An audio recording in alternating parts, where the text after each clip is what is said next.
Santapan Harian Minggu 28 Desember 2025.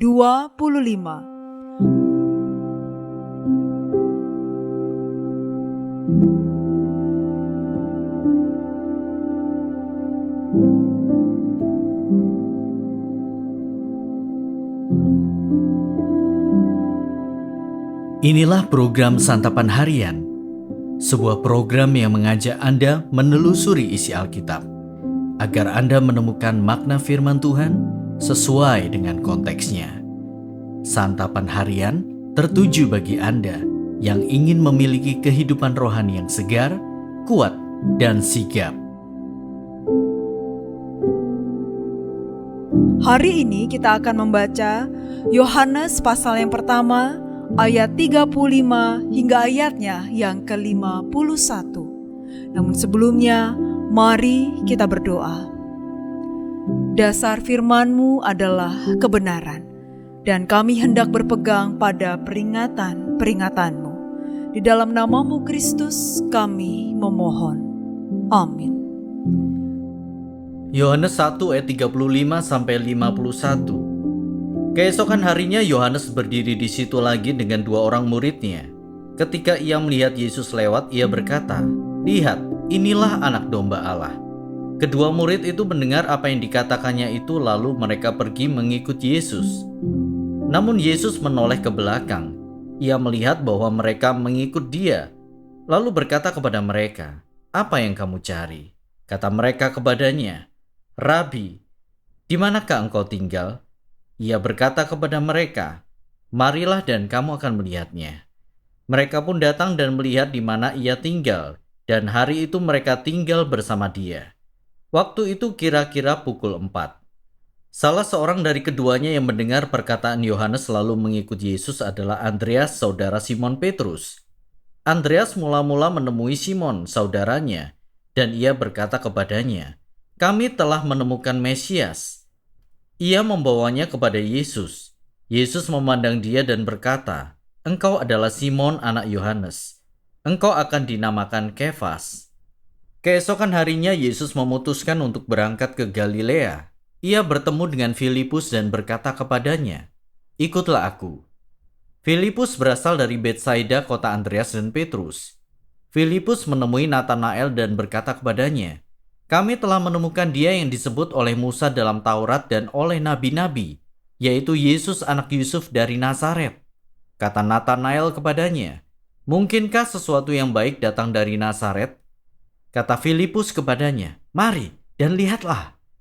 Yesus melihat Natanael datang kepadanya lalu berkata tentang dia, "Lihat, inilah seorang Israel sejati, tidak ada kepalsuan di dalamnya." Kata Natanael kepadanya, "Bagaimana engkau mengenal aku?" Jawab Yesus kepadanya, "Sebelum Filipus memanggil engkau, aku telah melihat engkau di bawah pohon ara."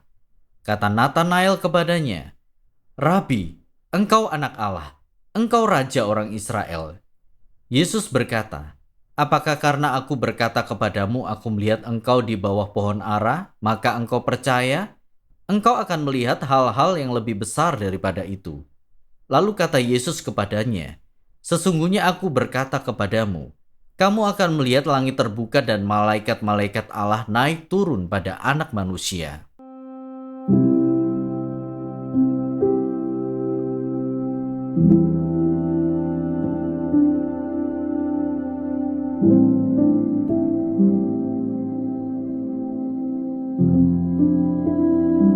Sahabat Santapan Harian, teks ini berisi dua narasi yang saling terkait. Narasi pertama dimulai dengan kesaksian Yohanes Pembaptis. "Lihat, inilah anak domba Allah," yang mendorong dua muridnya mengikuti Yesus. Salah satu murid, yaitu Andreas, setelah bertemu Yesus segera memberitahu saudaranya, Simon, "Kami telah menemukan Mesias," lalu membawa Simon kepada Yesus. Narasi kedua dimulai dengan Yesus memanggil Filipus, "Ikutlah aku." Filipus lalu menemui Natanael dan berkata, "Kami telah menemukan Dia yang disebut oleh Musa dalam Taurat dan oleh nabi-nabi, yaitu Yesus, anak Yusuf dari Nazaret. Ketika Natanael ragu, Filipus tidak berdebat, melainkan berkata, "Mari dan lihatlah." Ia mengundang Natanael untuk mengalami Yesus. Setelah bertemu Yesus dan menyaksikan kuasanya, Natanael berkata, "Rabi, engkau anak Allah, engkau Raja orang Israel." Dua hal penting diajarkan melalui narasi ini. Pertama, bersaksi adalah panggilan universal setiap orang percaya. Yohanes Pembaptis, Andreas, Simon, Filipus, dan Natanael terlibat dalam rantai kesaksian yang berkelanjutan. Mereka memiliki peran penting dalam memperkenalkan Yesus kepada orang lain. Tugas kita adalah mengenalkan Yesus kepada orang di sekitar kita, baik di rumah, di lingkungan, sekolah, kampus, ataupun tempat kerja. Hendaklah kita berperan aktif meneruskan rantai kesaksian yang membawa banyak orang kepada keselamatannya. Kedua, kesaksian hanya akan terjadi melalui seseorang yang telah mengalami perjumpaan dengan Yesus Sang Mesias dan Anak Allah. Tanpa Yesus tak akan ada kesaksian. Yang ada hanyalah informasi kosong tanpa kuasa yang mengubahkan. Kesaksian yang hidup mengundang orang lain untuk mengalami Yesus secara pribadi, bukan sekadar mendengar tentangnya.